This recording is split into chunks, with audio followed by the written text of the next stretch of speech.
இயேசு கிறிஸ்துவில் பிரியமான சகோதர சகோதரிகளே, பொதுக்காலத்தின் 20வது ஞாயிறு திருப்பலியை கொண்டாட நாம் அனைவரும் அழைக்கப்படுகின்றோம்.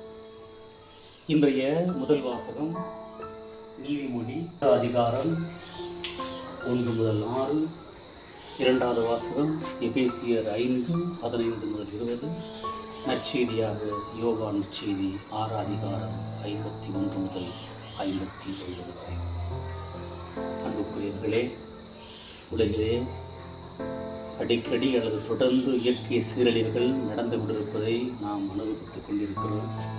கடந்த வாரத்தில் கூட கேரளாவில், வயநாட்டில் நிலச்சரிவு ஏற்பட்டு 11 மக்கள் இறந்ததை நாம் வேதனையோடு கஷ்டத்தோடு செய்திகளை நாம் உணர்ந்து கொண்டுதான் இருக்கிறோம்.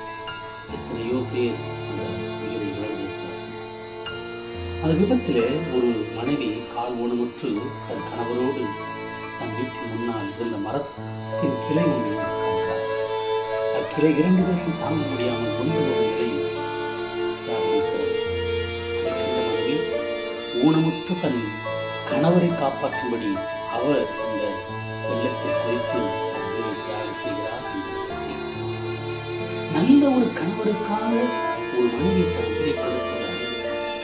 ஆனால் ஊனமுற்ற கணவருக்காக அந்த மனைவி தன் உயிரை தியாகம் செய்வது வியப்பான அற்புதத்திலும் அற்புதம் அல்லவா? இன்று அப்படிப்பட்ட நல்ல மனிதர்களை பார்க்க முடிகிறதே என்று நினைப்பது மிகவும் உன்னதமான செயல்தான். அப்படி கிடைப்பது அரிதாக இருக்கிறது.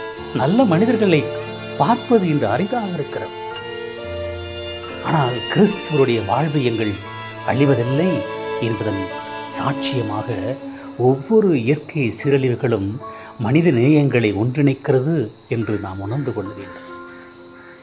கிறிஸ்து நமக்காக தம் உயிரை கையளித்ததை பற்றி கூறும் பவுல், நேர்மையாளருக்காக ஒருவர் தம் உயிரை கொடுத்தலே அரிது, ஆனால் நாம் பாவிகளாக இருந்தபோதே கிறிஸ்து நமக்காக தம் உயிரை கொடுத்தார்.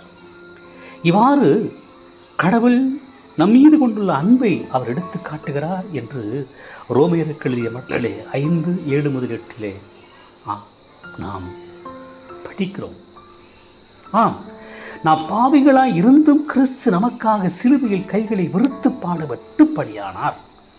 அவரின் கல்வாரி பலியை காலமெல்லாம் நினைவு கூறுவதுதான் நற்கருணை திருப்பலியாகும். நற்கருணை வெறும் ஒரு உணவு மட்டுமல்ல, அது உண்மையிலேயே ஒரு திருப்பலியாகும். இன்றைய நற்செய்தியில் என் சதையை உணவாக கொடுக்கிறேன், அதை உலகு வாழ்வதற்காக கொடுக்கிறேன் 6:51 ஆண்டவர் கூறுகிறார். இவ்வாறு நற்கருணை உணவும் பலியுமாக ஆகும் என்பதை அவர் உணர்த்துகிறார். தமது உடலை உலக மீட்பிற்காக அவர் கையளிக்கிறார். நாம் உண்ணக்கூடிய உணவு உடலை வளர்க்கிறது. ஆனால் கடவுள் தரக்கூடிய உணவு உயிரை வளர்க்கிறது, உறவை வளர்க்கிறது.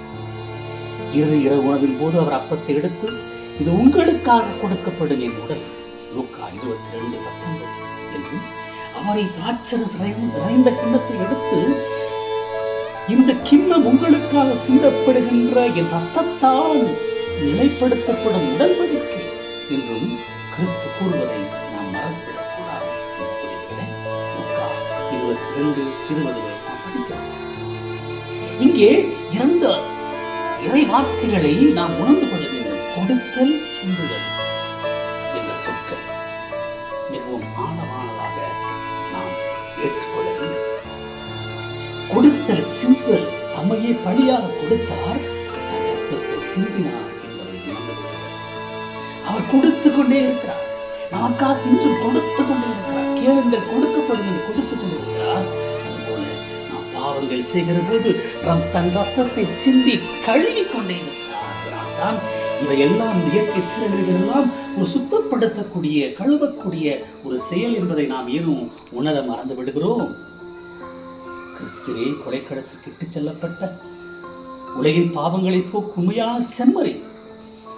ஏசாயா 53:7-12 பாஸ்கா செம்மறியின் எலும்புகள் முறிக்கப்படவில்லை, அவ்வாறே கிறிஸ்துவின் எலும்பு முறிக்கப்படவில்லை. நமது பாஸ்கா பணி நிறைவேறிவிட்டது. கிறிஸ்துவே அந்த பாஸ்கா. நமது ஒரே பலியினால் கிறிஸ்து நம்மை தூயவராக்கி நிறைவாக்கியிருக்கிறார். எபிரேயர் 10:14. அவரின் ஒப்புயர்வற்ற பலியை அவர் பணித்தவாறே திருச்சபை நிறைவேற்றுகின்றது என்பதை நாம் ஏனோ பல வேளைகளிலே உணர மறந்து விடுகின்றோம். ஒரு பங்கு தந்தை ஒரு இளைஞரிடம், யாப்பா நீ திருப்பணிக்கு வரமாட்டேங்கிற என்று கேட்கிறார். அதற்கு அவன் சொன்னான், அது உங்கள் வேலையை நான் ஏன் வந்து பார்க்கணும், என் வேலையை வந்து நீங்கள் பார்ப்பீங்களா என்று கேட்கிறார். இப்படித்தான் பலர் நினைத்து கொண்டிருக்கிறார்கள். திருப்பணி குருக்களுடைய வேலை, திருப்பணி குருக்களுடைய பணி, அல்லது அவர்கள் ஏதோ நாடகம் நடத்துகிறார்கள், அதையே நான் பார்க்க வேண்டும் என்று நினைப்பவர்கள் பலர். திருப்பலி குருவின் பலி மட்டுமல்ல, நம் அனைவரின் பலி, முழு திருச்சபையின் பலி. அதில் ஒவ்வொருவரும் முழுமையாக ஈடுபாட்டோடு பங்கேற்று குருவுடன் இணைந்து தம்மையே காணிக்கையாக்க வேண்டும். கொடுப்பதிலே 3 வகை உண்டு. உள்ளத்திலிருந்து கொடுப்பது முதல் வகை. சக்கையு தன்னிடமிருந்து பாதியை கொடுத்தார். 19 லூக்கா 19:8. உள்ளதையெல்லாம் கொடுப்பது 2ஆம் வகை. ஏழை கைமன் தன்னிடமிருந்து அனைத்தையுமே உண்டிகளில் போட்டுவிட்டார். மார்க்கு 12:41-44. தன்னையே கொடுப்பது 3ஆம் வகை. இயேசு கிறிஸ்து தம்மையே நமக்காக கையளித்தார். தன் நண்பர்களுக்காக உயிரை கொடுப்பதை விட சிறந்த அன்பு யாரிடம் இல்லை என்று சொல்லி அவர் முழுமையாக தன்னையே ஒப்புக் கொடுத்தார். யோவான் நற்செய்தி 15:13 படிக்கிறோம். அவர் அன்புக்கு இலக்கணம் வகுத்து கொடுத்தார். உலக மீட்புக்காக தன் உயிரையே தாரை வார்த்து கொடுத்தார். எனவே கொடுப்பதில் எந்த வகை? சக்கியை போலவா, அந்த ஏழை கைமண்ணை போலவா, இயேசுவை போலவா? பிரியமானவர்களே, இருப்பதிலே கொடுப்பது, இருப்பதையெல்லாம் கொடுப்பது, தன்னையே கொடுப்பது என்று 3 நிலைகளையும் தாண்டி செல்வதுதான் உன்னதமான கிறிஸ்துவ வாழ்க்கை. எங்கும் எல்லாருக்கும் எல்லா வகையிலும் நாம் நம்மை பயனுள்ளவர்களாக செய்ய முடியும். இரத்தமின்றி உயிரிழப்பவர்களுக்கு இரத்த தானம் செய்வது சிறந்தது. இரத்தத்தை தானம் செய்வதால் நாம் சாக மாட்டோம், ஆனால் ஒரு நாள் இரத்தமின்றி நாம் சாவோம் என்பதை நாம் மனதில் நிறுத்துவோம். பிறருக்காக நாம் பயன்படாத நாள்கள், நாம் வாழாத நாள்கள் என்று ஒவ்வொரு நொடியும் எண்ணுவோம். தன்னுடைய 5 பிள்ளைகளுடன் வறுமையில் பிடியில் சிக்கி தவித்த ஒரு ஏழை பெண் ஒரு குருவிடம் வந்து, சாமி, கடவுள்தான் எங்களை படைத்தார், கண்ணீரைத்தான் எங்களுக்கு கொடுத்தார், அக்கண்ணீரையே அக்கடவுளுக்கு காணிக்கையாக்குறோம் என்றார். அவருடைய கடவுள் நம்பிக்கை வியப்பில் ஆழ்த்துகின்றது. கடவுளுக்கு கொடுக்க நம்மிடம் வேறு காணிக்கை இல்லை என்றாலும் நமது கண்ணீரையாவது காணிக்கையாக்கலாமே. கடவுளுக்கு ஏற்ற பலி நொறுங்கிய நெஞ்சமே என்ற திருப்பாடல் 51:16-17 நாம் படிக்கிறோம். நாம் வாழ்வில் பல விதங்களில் நாம் வெந்து போய் நொந்து போய் வேதனை தீயில் புழுவாக துடிக்கிறோம்.